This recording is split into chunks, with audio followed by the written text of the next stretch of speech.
Hey yo, good day everyone. Welcome to another video dito sa Man Cannot Ride. May papakita natin dito ang pinakamabilis na paghanap ng neutral. So balik tayo sa Primera. Tayo ay naka stoplight. Ayan, full stop tayo. Tapos baba ang kanang paa. Nakapirme sa front brakes. Hanapin natin ang neutral, ilagay sa segunda.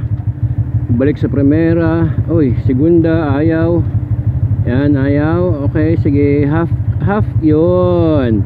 Okay, so yun na yung pinakamabilis. Sabi ko kanina walang halong biro, pero ito talaga, ito walang halong biro talaga to. Alright, ito na para biro talaga. This is the fastest way to find neutral on a motorcycle with a manual transmission. Palampasin muna natin yung magaganda. Ayan, ngiti naman kayo. Ayan, sa atin nakapumaypay, nakangiti. Nahiya, tumungo, natakot sa itsura ko. Okay, anyway.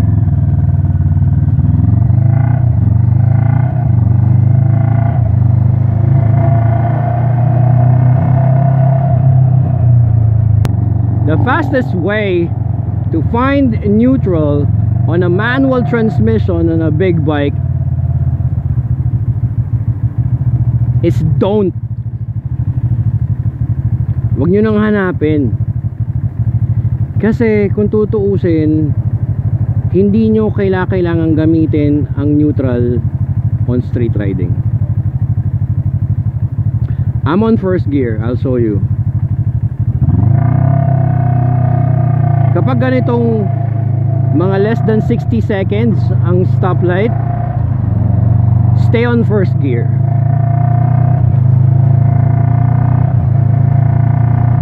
That means you're ready to go.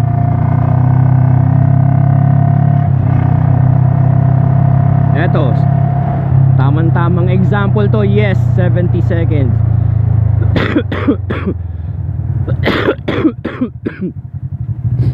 Kapag less than 60 seconds, tatsagain ko na yan. I'll stay on first gear. My right foot is on the rear brake. My left hand is free.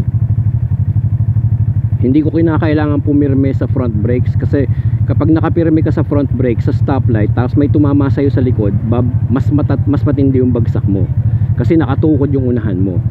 Ngayon, kung ang nakatukod sa'yo ay yung preno sa hulihan at libreng gumulong yung unahan, pag may tumama sa'yo sa likuran, uusad ka lang. Mas mababa yung chance na matumba ka. Okay? Siyempre nakapiga ako sa clutch kasi na I'm on first gear. I am ready to go anytime I want. Wala nang reaction time na magkakambyo, magaganyan. Paano kung pag yung emergency cases, tapos kinakailangan mong lumayas ka kaagad, naka-neutral ka, nung nag-primera ka biglang may sumablay, nabangga ka tuloy sa likuran. Ngayon I'm ready to go. 3, 2, 1, go.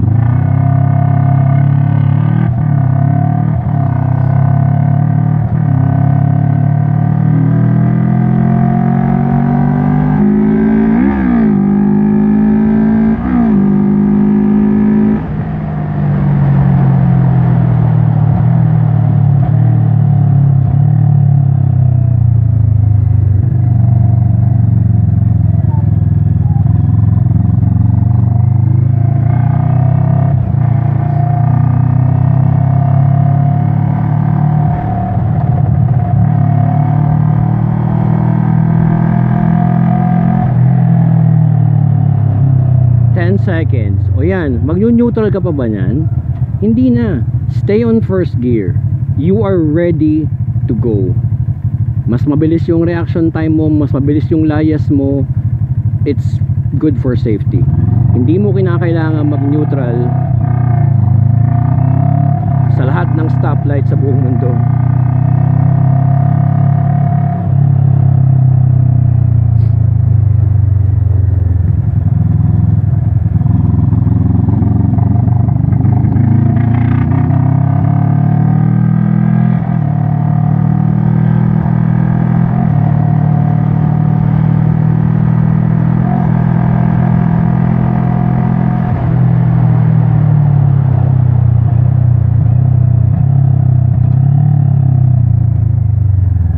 50 seconds. Okay. Paano naman daw kung matagal yung stoplight tsaka yung traffic?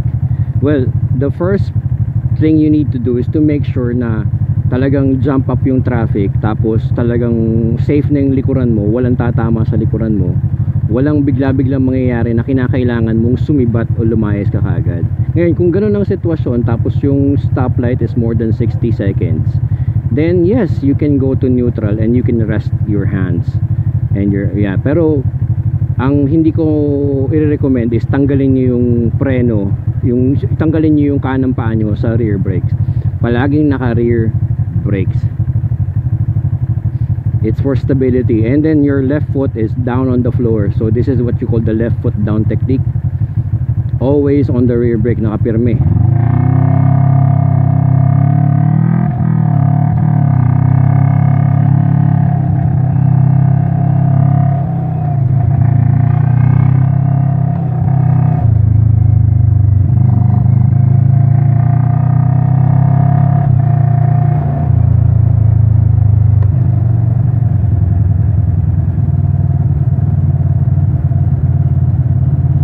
Now, I will go as far as saying na kahit sa pagpapark ng motor, hindi mo kinakailangang magpark sa neutral.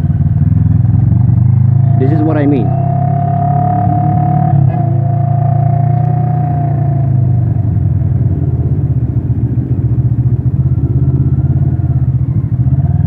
Go, go, go, go. Turn, turn, turn. Yan.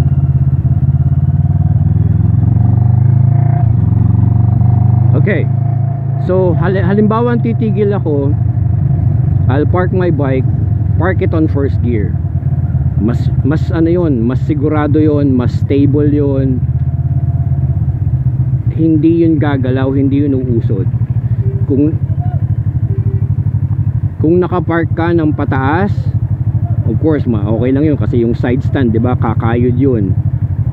Ngayon, mas maganda pa rin naka-primera para hindi gumalaw. Kung papark ka ng palusong, ayun, medyo delikado yun kasi yung side stand baka tumumba. Pero ilagay mo pa rin sa first gear para hindi umusad yung motor. Kahit anong mangyari, hindi yan uusad kasi naka-primera, iniwan mong naka-primera.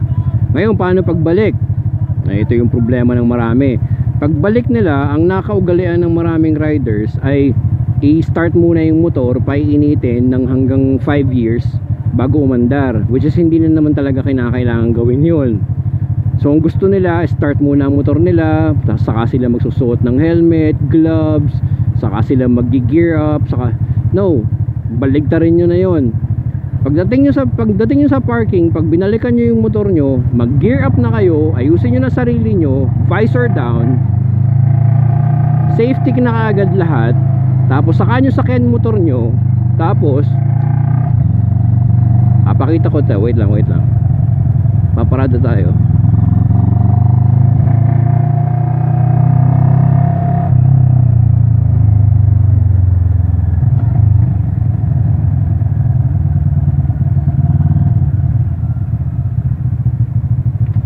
Ito, halimbawa, iniiwan ko dito ang motor ko, nagpark ako dito. Okay? Ayan, papark ako ngayon dyan.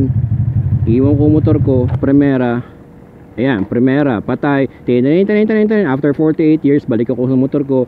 Ilalagay ko helmet ko, ilalagay ko gloves ko, ayusin ko na sarili ko, turn on the camera, lahat-lahat na. Basta pag upo ko ngayon sa motor, ayan, lagay susi, ignition, naka first gear na, 'di ba? Taas ang side stand. Ngayon, left foot down technique ka kaagad. Right foot on the brakes. My left foot is on the ground. Ngayon, buhay na yung motor, naka-primera. So, ang gagawin ko lang, okay, yung ignition, tapos, piga ko lang ang clutch. Start ko motor. Nakapiga ang clutch. 15 seconds lang. Kasi, nagpark lang ako dito. So, mga isang oras ako nawala. Okay pa yan, mainit pa yan. Kaya hindi na natin kailangan painitin yan ng hanggang next birthday mo. Okay na yan, 15 seconds. Okay na ako, nakita kong clear. Larga na. See?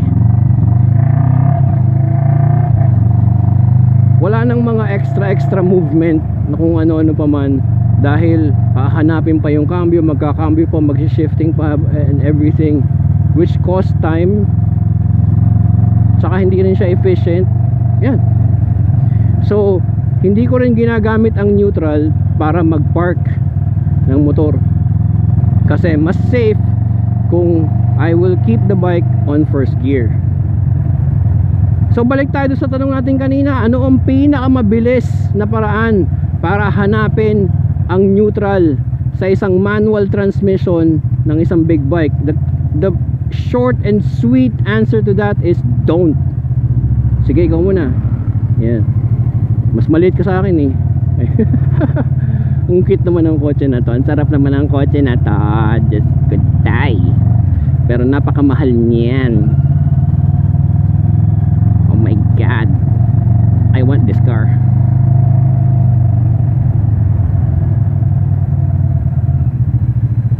I want this car. Ito talaga mga panggala-gala lang. Kung ayaw mo magmotor dahil tinatamad ka magbalanse, pero gusto mo ng maliit lang na panggala-gala lang at maporma, ito na yun, oh. Mini Cooper S, yung mga talagang tunay na Mini Cooper.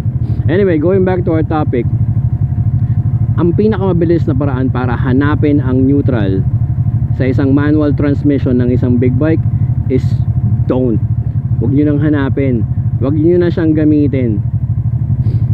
Sabi ko kanina, gagamitin nyo lang siya siguro kapag yung talagang sobrang tagal ng stoplight. Nakita mo paglagay doon sa stoplight yung counter, naka 6 days ang stoplight. Yun, siguro yun, talagang mag neutral ka na noon. Umuwi ka na lang muna sa inyo. Hindi pala, kasi pag 6 days yung stoplight, i-park mo na naka first gear. Hindi, pero kidding aside, if the stoplight is more than 60 seconds, sa talagang alam mong sure ka na safe ang likuran mo, safe ang paligid mo, you don't have to get away from anything as fast as possible, then yun, sige, mag neutral ka doon, ipahinga mo yung kamay mo, yung piga mo sa clutch, ipahinga mo. But other than that, I've been riding since 2020 dito sa big bike na to kay Octavia, and nakakaano na kami, 15,000 kilometers na kami. Mabibilang mo, hindi, hindi ako nagbibiro nito, mabibilang mo talaga sa isang kamay ang mga pagkakataon na gumamit ako ng neutral sa isang ride. Yun talaga yung tipong alam kong jump pack na talagang yung traffic is sobrang sama o sobrang tagal talaga ng stoplight. Pero pag yung nakaranas ako dati papunta sa south, sobrang traffic talaga, hindi rin makalusot ang motor, pinatay ko na lang muna yung motor na nakapremera, di para akong nakapark. Pero other than that, talagang wala talaga, hindi ko talaga ginagamit ang neutral. It is for safety, it is for efficiency.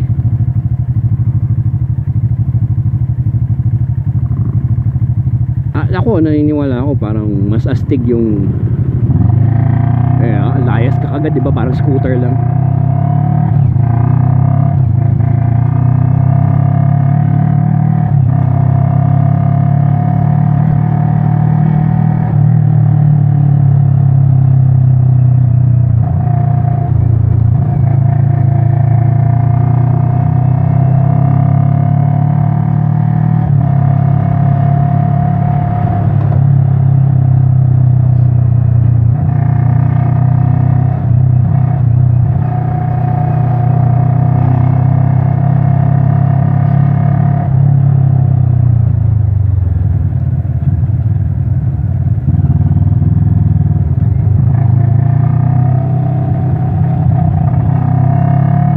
I will see you on the next video dito sa Man Cannot Ride.